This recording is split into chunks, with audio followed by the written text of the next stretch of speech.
Ce podcast aborde des sujets difficiles, notamment des violences sexuelles. On nous parle souvent du choix. Elles ont choisi, elles aiment ça. Elles savent où elles vont. Nous, survivantes d'inceste, de violences intrafamiliales ou de prostitution, on cherche la dissociation. Nous, les survivantes de la prostitution, on est les dernières oubliées du mouvement MeToo. Moi, j'avais pas l'impression que c'était un métier, c'était un calvaire. Maintenant, j'ai 58 ans. J'avais 45 ans quand j'ai commencé. Alors, comment une banale jeune fille qui a pas spécialement de problème dans sa vie peut se retrouver sur le chemin de la prostitution. Je suis survivante de la rue, survivante de la prostitution. J'avais envie de tout détruire, de casser toute ma vie. Je me retrouvais dans la prostitution de nouveau. On peut pas guérir le viol avec le viol. On a survécu.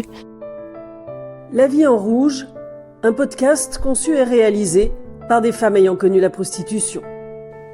Épisode 13. Ce petit chemin qui se dessine.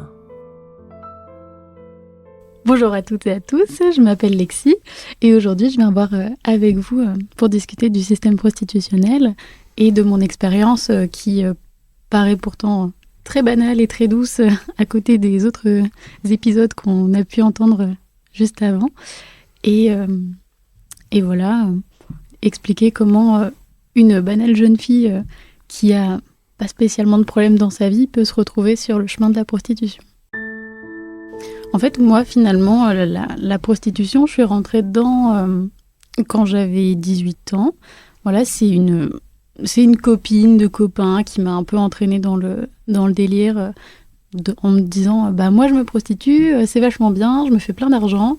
Et puis, si tu veux, j'ai besoin de certains services en plus pour des clients particuliers. Est-ce que ça t'intéresserait de venir avec moi pour faire ces services à 3 ?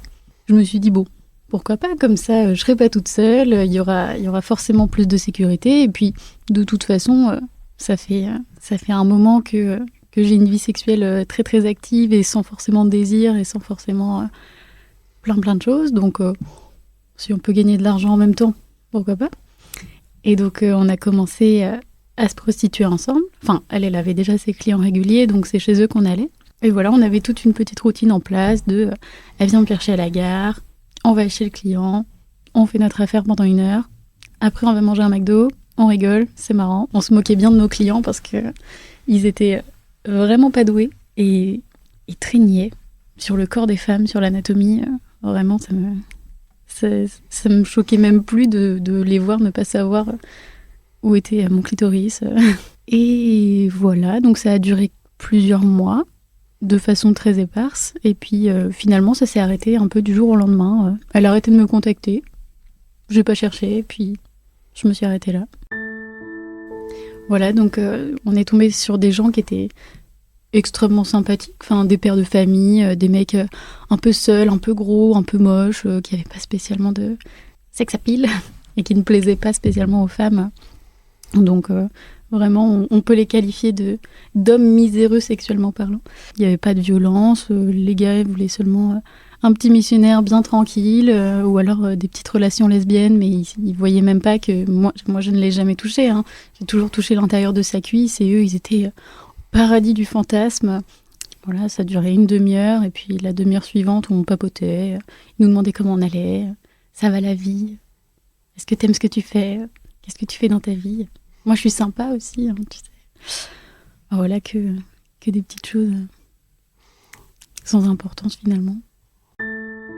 Quand je suis arrivée à la fac, donc dans cette période de 18-19 ans, en fait, je ressentais du désir pour les gens, mais en même temps, j'arrivais pas à prendre du plaisir pour moi-même et je ne me ressentais pas dans mon corps. On pourrait même parler de dissociation quelque part, mais c'était vraiment... écoute, on fait nos affaires, je peux éprouver un peu de plaisir et je peux éprouver du plaisir surtout esthétique, on va dire, du plaisir à te trouver beau, à te trouver belle, enfin surtout beau pour le coup. C'était pas horrible, mais j'étais plus du tout sensible de mon corps, les caresses, les touchés, vraiment ça ne faisait plus rien. Et donc, une fois que tu ressens plus rien dans ton corps, même avec des gens que tu désires, finalement, des gens que tu désires pas, c'est pareil, en fait. Tu pourrais leur mettre un sac sur la tête et les appeler Jean-Louis, ça changerait rien. Et en plus, tu gagnes de l'argent. Et à ce moment-là, il faut savoir que, j'étais pas pauvre ou quoi que ce soit. Enfin, mes parents m'ont aidée dans mes études, mais j'étais obligée de travailler pour payer mon loyer quand même. Puis au bout d'un moment, les parents, ils peuvent pas forcément subvenir à tout, et ils peuvent pas subvenir tout le temps. Donc, pour pouvoir avoir accès à certains plaisirs de la vie, certains sortir en étant à peu près à l'égalité avec les copains, les copines, les choses comme ça, en sachant que moi j'avais quand même des groupes d'amis plus vieux, donc qui avaient déjà un peu plus d'argent que moi. Du coup, il a fallu trouver une solution pour s'accorder à leur contexte économique, on va dire. Ça a été pour toi, à un moment donné, un choix que tu faisais plutôt que de faire autre chose. Est-ce que tu peux, du coup, raconter un petit peu, expliquer un peu ça? Faut pas remonter aux épisodes récents qu'il y a pu avoir avant, donc la perte de désir, la perte du toucher, des sensations, tout ça. Ça commence très tôt, ce petit chemin qui se dessine. Et moi, ça a commencé à l'école. Donc, j'ai vécu un déménagement et comment dire, quand je suis arrivée, les personnes qui m'ont accueillie n'ont pas été très sympathiques. Je suis arrivée en CM2, donc c'est déjà une période un peu trouble et compliquée. Et pendant 7 ans, on m'a clairement dit que de toute façon, j'étais qu'une grosse pute parce que j'avais des petits amoureux, des machins, des trucs, et je ne savais pas dire non. Et donc, si un copain me demandait de sortir avec, oui, pourquoi pas. Qu'est-ce que tu veux qu'on fasse de plus, par des petits bisous, des machins. Et donc, du CM2 jusqu'en première, t'es qu'une grosse pute, et puis on fait tourner des photos, des machins, des trucs. Donc, ça n'aide pas. Et pendant cette période-là, surtout fin de collège, début lycée, je me suis vraiment renfermée sur moi, mais je me suis rouverte au niveau des réseaux sociaux. Et j'ai fait des rencontres, pas forcément de bonnes intentions. Et donc, je suis tombée sur un jeune homme, ce qui semblait être un jeune homme, parce que finalement, je ne l'ai jamais vu. Enfin, je ne sais pas qui c'est. Et il a commencé à prendre de l'intérêt pour moi, voilà, à me faire croire que j'étais jolie, que machin, que truc. Et quand on est vulnérable, ça, en fait, ça joue énormément. Et un jour, il m'envoie une photo de lui nu, et il me demande de faire la même chose. Écoute, j'ai confiance en toi maintenant. Donc, je lui en envoie une. Et puis là, le piège se referme. Et c'est chantage aux photos. Voilà. Si tu fais pas ce que je te demande, ça finira sur les réseaux. Bon, d'accord, hein, on va se plier au jeu. Et donc, ça a duré à peu près 2 ans. Donc, en plus du harcèlement scolaire, il y avait ce chantage aux photos. Et à un moment donné, ça s'est un peu mélangé. Voilà, ça a été un peu dur. Ouais, ça doit être très très dur à vivre, effectivement, et t'étais toute seule avec ça.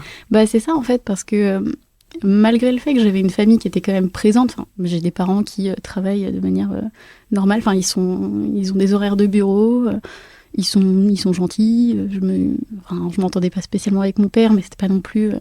il est ce qu'il est, mais je l'aime beaucoup, mais c'est vrai qu'à cette époque-là, aucun de mes parents n'a vraiment vu ce qui se passait.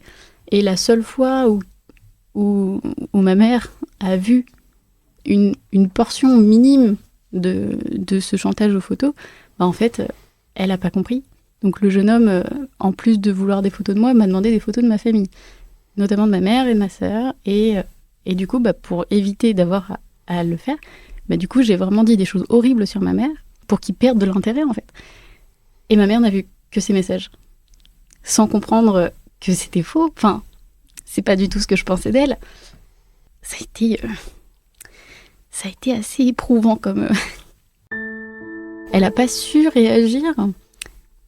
Et je saurais pas dire si c'est parce que... Si c'était pas quelque chose qu'elle a pu entreprendre dans son éducation, de comprendre un petit peu les tenants et les aboutissants du harcèlement, des choses comme ça.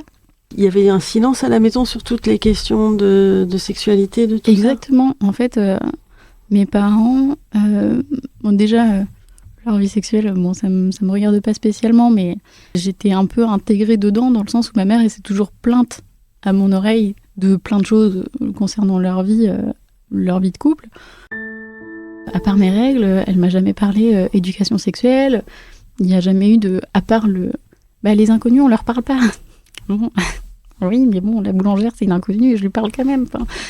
Et c'était vraiment des choses très éludées. Et puis, moi, mon éducation sexuelle, je pourrais dire que je l'ai faite un peu toute seule en piochant à gauche à droite parce que le collège où j'étais et où on était censé faire notre éducation sexuelle, c'était juste pour nous dire si quelqu'un te met un doigt dans le minou, t'es plus vierge. Oui, mais encore. Enfin, c'est quoi la virginité? C'est quoi ci? C'est quoi ça? Qu'est-ce que c'est le viol, le consentement? À quel moment mon corps est à moi et à quel moment quelqu'un se l'approprie? Enfin, c'est des questions qui ont été vraiment zappées et qui, je pense, si elles avaient été approfondies, m'auraient évité certains soucis. Il y a un silence familial, il y a ensuite un isolement créé par le harcèlement à l'école. Donc tu te tournes vers là où tu peux communiquer avec d'autres gens sur Internet et là tu as des agresseurs qui t'attendent.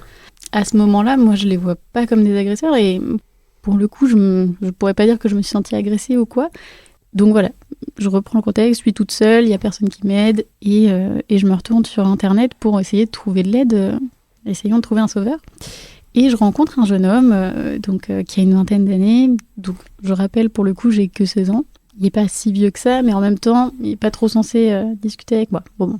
Donc, cette personne-là m'aide beaucoup. Il m'a aidé à prendre mon courage à deux mains et à faire face à mon maître chanteur. Et finalement, le maître chanteur disparaît. Donc voilà, je ne sais pas si les photos, il les a gardées ou quoi que ce soit. Voilà, je vis toujours un petit peu dans cette peur, mais bon, pour l'instant, tout va bien. Et ce jeune homme-là, ce nouveau jeune homme, j'en tombe folle amoureuse parce que il m'a aidée, parce que il est gentil comme tout. Lui, je le vois, pour le coup. Je sais à quoi il ressemble, je le désire, voilà, il y a vraiment quelque chose. Et un jour, il part en vacances avec son cousin plus âgé, donc qui a une trentaine d'années, qui vient de divorcer. Je sais plus comment on en arrive là, mais il me dit, mon cousin, il habite juste à côté de chez toi. Ça vous dit de vous voir? Et je me dis, bon, pourquoi pas? Moi et ce fameux cousin de 30 ans, on commence à entamer une liaison, une relation sexuelle. Lui, je sais qu'il a des sentiments pour moi j'en ai pas du tout. Moi, je suis vraiment très attirée par son cousin. C'est une relation où il y a beaucoup d'amour, mais en même temps beaucoup d'échanges. Et sur le coup, j'aime beaucoup. Mais maintenant, dans ma peau de jeune femme de 22 ans, je me dis, comment on a fait? Comment ça a été possible, en fait? Parce qu'il avait quand même 15 ans de plus que moi, quoi. Et c'est pas anodin. Lui, il était adulte et c'était lui qui devait prendre des décisions d'adulte, quoi. Oui, voilà. c'est ça. Alors, certes, ça a toujours été protégé, certes, ça a toujours été fait dans la douceur, dans le consentement, dans une forme de consentement, mais en même temps, est-ce que si j'avais pas été vulnérable, est-ce que si j'avais pas été seule dans ma vie, dans ma famille ou quoi que ce soit, est-ce que j'en serais arrivée là? C'était ma première relation sexuelle et quand j'entends mes amis me parler des leurs, je me dis bon, au moins la mienne était cool, mais ça pose quand même question. Voilà, les sentiments que j'avais pour lui, que j'ai toujours pour lui, ne doivent pas remettre en question le fait que c'était un adulte et moi j'étais une gamine. Je le poursuivrai jamais pour violence, pour viol, parce que ça ne semble pas être le cas, parce que moi je le vis pas comme ça. Mais en même temps, cette situation n'aurait jamais dû arriver. Nous, Alexine, Anne, Esther, Lexi, Rosalie, Rosen, Valérie, qui avons connu la prostitution et qui avons pu nous en sortir. Nous avons conçu et réalisé ce podcast pour parler entre nous, pour dire ce qu'est vraiment la prostitution. Si vous aussi vous avez vécu ou vivez encore de la prostitution, sous quelque forme que ce soit, et vous avez envie d'en parler, vous pouvez nous contacter sur les comptes Instagram ou TikTok de La Vie en Rouge.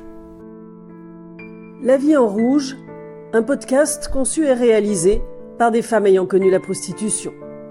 L'ensemble des épisodes sont disponibles sur les plateformes habituelles. Avec le soutien éditorial, logistique et financier du Mouvement du Nid, enregistré au studio La Poudre à la Cité Audacieuse. Merci à la Fondation des Femmes pour son soutien indéfectible à toutes les femmes victimes de violences.